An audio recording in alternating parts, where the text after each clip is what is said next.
പീരിമേട് കുട്ടിക്കാനത്തിന് സമീപം പുല്ലുപാറയിൽ KSRTC bus കൊക്കയിലേക്ക് മറിഞ്ഞ് 4 യാത്രക്കാർ മരിച്ചു.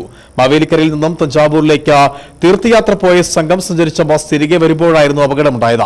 അപകടത്തെക്കുറിച്ച് അടിയന്തര അന്വേഷണം നടത്തുവാൻ എൻഫോഴ്സ്മെന്റ് ജോയിന്റ് ട്രാൻസ്പോർട്ട് കമ്മീഷണർക്ക് ഗതാഗത വകുപ്പ് മന്ത്രി നിർദ്ദേശം നൽകി. ഞായറാഴ്ച പുലർച്ചെയാണ് 34 യാത്രക്കാരുമായി മാവേലിക്കരയിൽ നിന്ന് KSRTC ബസ് തഞ്ചാവൂരിലേക്ക് പോയത്. തഞ്ചാവൂരിൽ നിന്ന് മടങ്ങി വരുമ്പോൾ രാവിലെ 6 മണിയോടെയാണ് കുട്ടിക്കാനത്തിന് സമീപം പുല്ലുപാറയിൽ വെച്ച് അപകടമുണ്ടായത്. മാവേലിക്കര സ്വദേശികളായ രമാമോഹൻ, അരുൺ ഹരി, സംഗീത, ബിന്ദു എന്നിവരാണ് മരിച്ചത്.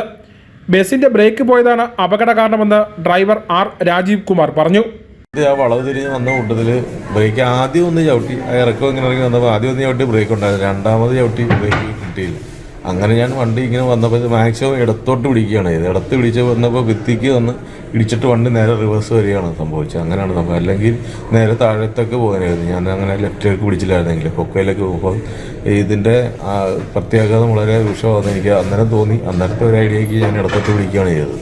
അതുകൊണ്ടാണ് ഇത്തരത്തിലെങ്കിലും നിർബന്ധപ്പെടുത്താൻ പറ്റിയത്. കുട്ടിക്കാനത്തിന് മുണ്ടക്കേത്തിന് ഇവിടെ കൊടുംവളവ് നിറഞ്ഞ പ്രദേശത്താണ് അപകടം.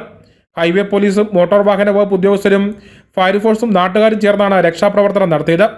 മന്ത്രിമാരായ റോഷി അഗസ്റ്റിൻ, VN വാസവൻ തുടങ്ങിയവർ സ്ഥലത്തെത്തി. ബ്രേക്ക് പോയിരുന്നു എന്ന് ശരിയാണ്. ഡ്രൈവറുടെ 2 പ്രാവശ്യം വിളിച്ച് പറയുകയും അതിൻ്റെ ഉള്ളടക്കം കാണുകയും ചെയ്തു അത് യാത്രക്കാരെല്ലാം പറയുന്നു. ഇനി അത് കൂടുതൽ സാങ്കേതികമായി സ്ഥിരീകരിക്കണമെങ്കിൽ മോട്ടോർ വെഹിക്കിൾ ഡിപ്പാർട്ട്മെൻറ്റും പോലീസും എല്ലാം പരിശോധന നടത്തിയെങ്കിൽ അപകട കാരണത്തെക്കുറിച്ച് എന്താണ്. മരിച്ചവരുടെ മൃതദേഹങ്ങൾ കോട്ടയം മെഡിക്കൽ കോളേജിൽ പോസ്റ്റ്മോർട്ടം നടത്തി തുടർന്ന് ബന്ധുക്കൾക്ക് വിട്ടു നൽകും. അപകടത്തിൽ പരിക്കേറ്റ ബാക്കി 23 പേർ മുണ്ടക്കയത്തെ സ്വകാര്യ ആശുപത്രികളിൽ ചികിത്സയിലാണ്. അപകടത്തെക്കുറിച്ച് അടിയന്തര അന്വേഷണം നടത്താൻ എൻഫോഴ്സ്മെന്റ് ജോയിന്റ് ട്രാൻസ്പോർട്ട് കമ്മീഷണർക്ക് ഗതാഗത വകുപ്പ് മന്ത്രി നിർദ്ദേശം നൽകി. Idukki vision news, Peermade.